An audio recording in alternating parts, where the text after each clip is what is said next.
সংস্কার এবং নির্বাচন দুইটা তো দুই বিষয়। দুইটা যদি কেউ নির্বাচনের জন্য কথা বলে থাকে তাহলে আমরা বলবো যে বাংলাদেশ জাতীয়তাবাদী দল বিএনপি নির্বাচনের জন্য বেশি কথা বলতেছে। তো বিএনপির সাথে ফাইট দেওয়ার মতন আমি তেমন কোনো বড় রাজনৈতিক দল দেখা পাই না। প্রশ্নটা আপনার কাছেই থাকবে, সেটা হলো যে আপনি বিষয়টা একটা কনফ্লিক্ট তৈরি করার চেষ্টা করতেছেন যে সংস্কার এবং নির্বাচন দুইটা তো দুই বিষয়। দুইটাকে তো আপনি মিলাইলে হবে না। সংস্কার একটা চলমান প্রক্রিয়া। এটা তো সব থেকে বেশি যদি কেউ নির্বাচনের জন্য কথা বলে থাকে তাহলে আমরা বলবো যে বাংলাদেশ জাতীয়তাবাদী দল বিএনপি নির্বাচনের জন্য বেশি কথা বলতেছে। তো বাংলাদেশে আওয়ামী লীগ পরবর্তী সময় এখন আসলে তেমন বিএনপির সাথে ফাইট দেওয়ার মতন আমি তেমন কোনো বড় রাজনৈতিক দল দেখা পাই না। তো আপনি যদি পাশাপাশি লক্ষ্য করেন, এখন যারা অন্যান্য রাজনৈতিক দল আছে, বিশেষ করে জামাত, এনসিপি কিংবা আরো গণ অধিকার পরিষদ, অন্যান্য রাজনৈতিক দল, এদের মধ্যে বেশিরভাগ রাজনৈতিক দলই কিন্তু বিএনপির সাথে বিগত সময়ে যুগপৎ আন্দোলনে ছিল।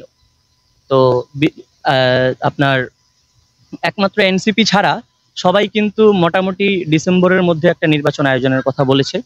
আর আপনার যেই সংস্কারের কথা বলতেছেন, সংস্কার একটা চলমান প্রক্রিয়া। সংস্কার তো চলতেই থাকবে।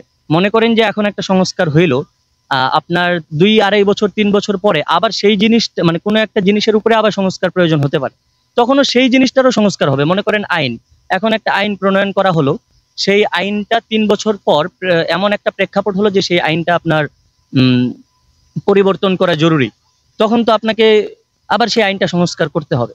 সুতরাং সংস্কার একটা চলমান প্রক্রিয়া, এটার সাথে নির্বাচনের কনফ্লিক্ট তৈরি করার মতন কিছু নাই। আমি একজন সাধারণ শিক্ষার্থী হিসেবে আমি চাবো যে যত তাড়াতাড়ি সম্ভব এই ইন্টারিম গভর্নমেন্ট অথবা ডক্টর ইউনূস সাহেবের যে সরকার, সেই সরকার একটা সুন্দর একটা ইলেকশনের আয়োজন করবে। কারণ এই সরকারের প্রতি আমাদের সবার আস্থা আছে এবং তাদের প্রতি আমাদের সমর্থন আছে, কিন্তু একদম জনগণের প্রত্যক্ষ ভোটে এই সরকার যেহেতু নির্বাচিত না, সুতরাং তাদের সেইভাবে করে সব রকমের ডিসিশন নেওয়াটা একটু টাফ হয়ে যায় তাদের জন্য।